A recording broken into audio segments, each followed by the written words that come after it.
successful community there. Diana Johnson. I'm sure the leader will agree that community pharmacies are a very important part of taking the pressures of overstretched A&Es at the moment, despite them seeing cuts to their funding just last month. Now, the government have introduced a pharmacy access scheme to help deal with some of the cuts in communities.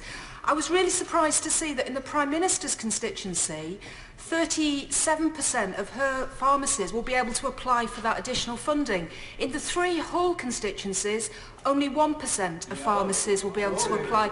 So can we please have a debate about why it is that the most disadvantaged communities still suffer the biggest cuts from this government?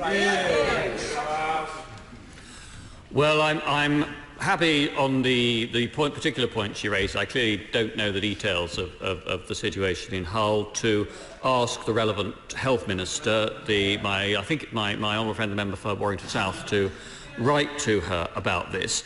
But the principle here is that, I mean, there are now 15% more pharmacies in existence than there were just a decade ago. 2/5 of pharmacies are within 10 minutes walk of 2 or more other pharmacies. The average pharmacy receives roughly $220,000 a year in NHS funding, and even after the recently announced changes, the community pharmacy budget is going to be 30% more than it was a decade ago. So I think the government is demonstrating that it remains very committed to community pharmacies and their importance.